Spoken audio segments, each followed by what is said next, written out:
Pump কর্তৃপক্ষ জানিয়েছে যতক্ষণ পর্যন্ত তেল আছে তারা তেল দিবে।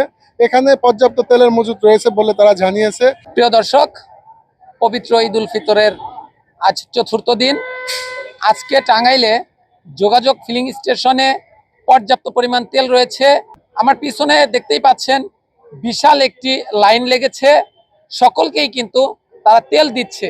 তো হঠাৎ করেই এখানে এসে একটি ভাইকে পেলাম, সে এসেছে সখীপুর থেকে, শুধু শুনেছে টাঙ্গাইল যোগাযোগ ফিলিং স্টেশনে আজকে তারা তেল দিচ্ছে এবং পর্যাপ্ত পরিমাণ তেল মজুত রয়েছে। আসসালামু আলাইকুম, আমার নাম হলো আরাফ ইসলাম। আমি এসেছি সখীপুর থেকে, তাও সখীপুর হতে একদম টাঙ্গাইলের লাস্ট। আপনারা কিভাবে জানলেন যে এই যোগাযোগ ফিলিং স্টেশনে আজকে তেল দিচ্ছে? আমার এক বন্ধু আমাকে জানাইছে যে আজকে টাঙ্গাইলে তেল দিবে। আমরা সঠিক জানি না যে এই পাম্পে দিবে কিনা।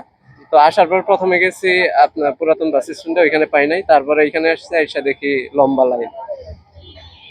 এখানে এখনো দেখছেন, এমনি কি তাদের কি কোনো অনিয়মের কোনো অভিযোগ আছে আপনার? না না না, এখন পর্যন্ত তো কোনো অনিয়মের অভিযোগ আমার চোখে পড়ে নাই। কিন্তু এখনো জানি না যে কত টাকার সর্বোচ্চ তেল দেয়।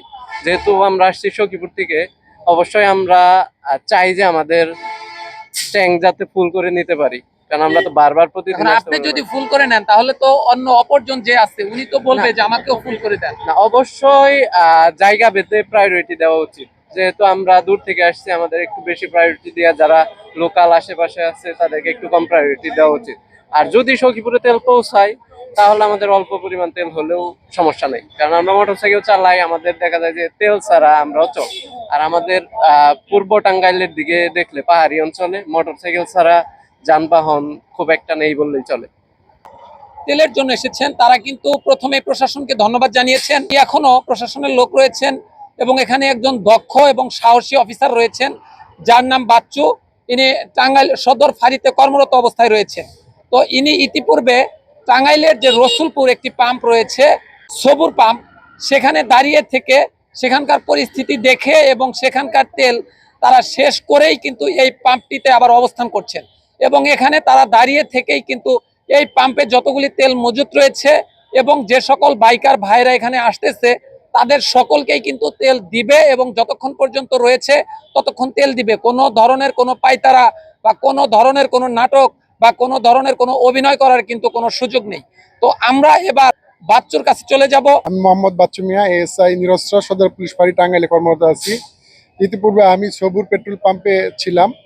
এই আধা ঘন্টা আগে ওখানকার তেল শেষ হয়ে গেছে এবং অনেক বাইক এবং গাড়ি এদিকে চলে আসছে। পরবর্তীতে আমার কর্তৃপক্ষ আমাকে এই যোগাযোগ ফিলিং স্টেশনে আসতে বলে সেই মোতাবেক আমি আমার পার্টি সহ এই যোগাযোগে চলে আসি। এখানে সবাই শান্তিপূর্ণভাবে আছে আর আমরা সবাইকে লাইন ধরিয়ে দিচ্ছি যাতে রাস্তাটা বন্ধ না হয়, সেই সুবাদে আমরা কাজ করতেছি। এবং পাম্প কর্তৃপক্ষ জানিয়েছে যতক্ষণ পর্যন্ত তেল আছে তারা তেল দিবে। এখানে পর্যাপ্ত তেলের মজুত রয়েছে বলে তারা জানিয়েছে এবং সবাই শান্তিপূর্ণভাবে তেল নিচ্ছে। এখানে কোনো বিশৃঙ্খলার ঘটনা ঘটার সম্ভাবনা নাই। আমরা এখানে অবস্থান করতেছি। আচ্ছা, কতক্ষণ আপনারা এখানে অবস্থান করবেন? যতক্ষণ চাপ থাকে কর্তৃপক্ষ আমাদের নির্দেশনা দেয় ততক্ষণ পর্যন্ত আমরা থাকবো। আমাদের কর্তৃপক্ষ যতক্ষণ থাকবে ততক্ষণ আমরা থাকবো।